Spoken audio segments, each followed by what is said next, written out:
السلام علیکم ورحمۃ اللہ وبرکاتہ نحمدہ ونصلی علی رسولہ الکریم اما بعد قال اللہ عز وجل اعوذ باللہ من الشیطان الرجیم بسم اللہ الرحمن الرحیم ان الحسنات یذہبن السیئات وعن عائشة رضی اللہ تعالی عنہا قالت قال رسول اللہ صلی اللہ علیہ وسلم السواک مطہرۃ للفم مرضاۃ للرب رواہ الشافعی واحمد والدارمی والنسائی وروى البخاری فی صحیحہ بلا اسناد وعن ابی ہریرہ رضی اللہ تعالی عنہ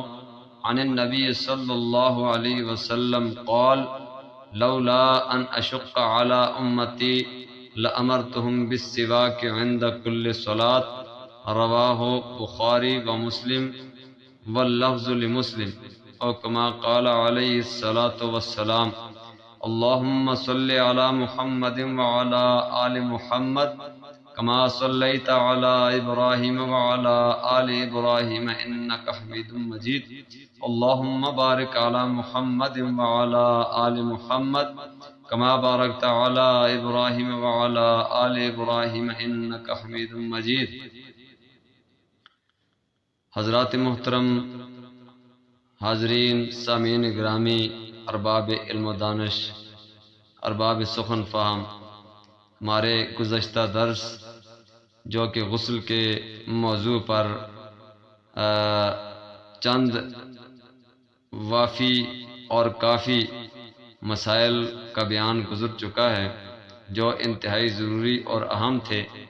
اور اب آگے جو وضو کا مستقل طور پر جو بیان ہے اور اس وضو کے جو مسائل ہیں ان مسائل کے بیان میں وضو سے پہلے وضو کے فضائل ہیں اور وضو کے فوائد ہیں، اور اسی طریقے سے اس وضو کے فوائد اور وضو کی نورانیت سے پہلے جو وضو کی سنتوں میں سے سب سے اہم، سب سے بہترین جو سنت ہے وہ مسواک کرنا ہے، اور مسواک کا اپنا ایک علیحدہ موضوع ہے۔ اس کی نورانیت، اس کے فضائل، اس مسواک کے جو برکات ہیں وہ انتہائی اہم اور ضروری ہیں، اور اسی لیے اس کے بہت سے فوائد دنیاوی اور اخروی،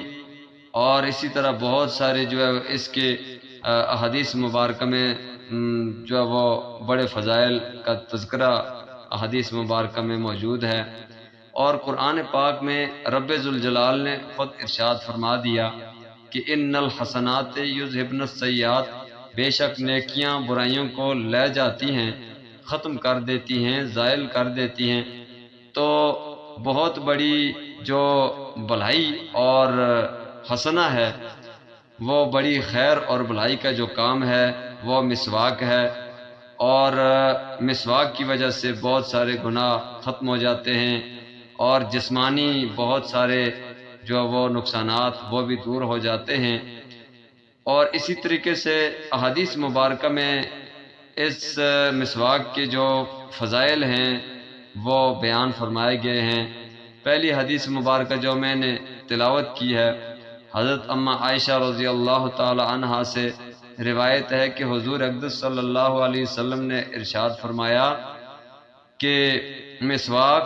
یہ منہ کے لیے انتہائی صفائی اور پاکیزگی کا ذریعہ ہے، طہارت کا ذریعہ ہے، صفائی کا ذریعہ ہے، اور اسی طرح اللہ رب العزت کی رضا کا ایک بہت بڑا ذریعہ ہے۔ تو ایک بہت بڑا فائدہ جو منہ کی صفائی اور طہارت کا ہے، اس لیے کہ منہ کے اندر جو فاضل مادے دانتوں کے درمیان رہ جاتے ہیں کھانا کھانے کے بعد، ان کو بھی یہ فاضل مضر جو مواد ہے اور مادے ان کو بھی یہ زائل کر دیتا ہے، نکال دیتا ہے، اور اس وجہ سے پھر منہ کے اندر بدبو پیدا ہوتی ہے، اس بدبو کو بھی زائل کر دیتا ہے۔ اس کا ایک بہت بڑا یہ فائدہ ہے، اور اسی طریقے سے اس کا جو اور بڑا فائدہ جو اس حدیث مبارکہ میں بیان فرمایا وہ یہ کہ یہ اللہ تعالیٰ کی رضا کا جو ہے وہ ذریعہ ہے کہ اللہ تعالیٰ اس عمل سے راضی ہوتے ہیں۔ اتنی بڑی جو یہ فضیلت کا اور سنت والا جو عمل ہے، صفائی اور پاکیزگی کا ذریعہ، اور پھر ویسے بھی انسان کے منہ سے جو نیکیاں اور نیک الفاظ جو نکلتے ہیں، ادا ہوتے ہیں، اور ان کو اٹھانے کے لیے، لے جانے کے لیے فرشتے آتے ہیں، اور فرشتوں کو خاص طور پر بدبو سے انتہائی نفرت ہے، اور جہاں پر بدبو پائی جائے وہاں پر فرشتے نہیں جاتے، اگر جاتے بھی ہیں تو ان کو اذیت اور تکلیف ہوتی ہے۔ اس لیے مسجد میں بدبودار پھل کھا کر جانے کی سخت ممانعت ہے۔ جیسے انسانوں کو اذیت اور تکلیف ہوتی ہے، اسی طرح فرشتوں کو بھی اذیت اور تکلیف ہوتی ہے۔ تو مسواک یہ دانتوں کی صفائی، دانتوں کی میل کچیل اور منہ کی بدبو دور کرنے کا بہت بڑا ذریعہ ہے۔ اور اس کا ایک بہت بڑا فائدہ علماء نے یہ لکھا ہے کہ اللہ رب العزت اس کی برکت سے مرتے وقت کلمہ طیبہ نصیب فرماتے ہیں۔ اور اس کی ایک بہت بڑی فضیلت یہ بھی بیان فرمائی کہ جو بندہ مستقل طور پر دانتوں کو مسواک کرتا ہے تو اللہ رب العزت اس کے قوت حافظہ میں اضافہ فرماتے ہیں، اس کی میموری جو پاور ہے وہ مضبوط سے مضبوط ہوتی ہے، اور بہت زیادہ اس کے فائدے ہیں۔ اور اسی طرح ایک حدیث مبارکہ جو میں نے تلاوت کی، دوسری حدیث مبارکہ حضرت ابو ہریرہ رضی اللہ تعالیٰ عنہ سے مروی ہے، اور انہوں نے یہ حدیث مبارکہ حضور صلی اللہ علیہ وسلم سے روایت کی ہے۔ حضور صلی اللہ علیہ وسلم نے ارشاد فرمایا، لولا ان اشق علی امتی لامرتهم بالسواک عند کل صلاۃ، کہ اگر میری امت پر مشقت کا خوف اور خطرہ نہ ہوتا مجھے تو میں مسواک کو اپنی امت پر لازمی قرار دیتا، واجب قرار دیتا کہ ہر نماز کے ساتھ جو وہ میری امت کے لوگ مسواک کیا کریں۔ لیکن زیادہ جو مجھے خوف اور خطرہ ہے اس بات کا کہ کبھی ان کے پاس مسواک نہیں ہوگا اور مسواک نہیں کر سکیں گے تو واجب کے ترک پر گناہ ہوتا ہے، یہ گناہ گار ہوں گے، اور کبھی جو کوئی اور عذر ہوگا تو کسی عذر کی وجہ سے یہ اگر نہیں کر سکیں گے تو پھر یہ گناہ گار ہوں گے۔ اس سے بچنے کے لیے اللہ رب العزت کے محبوب پیغمبر صلی اللہ علیہ وسلم نے اس کو واجب اور لازم نہیں قرار دیا، بلکہ اس کو ایک سنت عمل قرار دیا، اور جس کی وجہ سے امت اگر نہ کر سکے تو گناہ گار نہ ہو۔ اس لیے اس حدیث مبارکہ کو بخاری اور مسلم دونوں نے روایت کی ہے، لیکن یہ الفاظ جو ہیں یہ مسلم شریف میں منقول اور درج ہیں۔ اس لیے وضو سے پہلے، وضو کے ساتھ ساتھ، وضو کے ساتھ بالکل پہلے مسواک کرنا انتہائی ضروری ہے، اور یہ یعنی کہ سنت عمل میں سے ضروری ہے، یہ کوئی واجب اور لازم نہیں ہے۔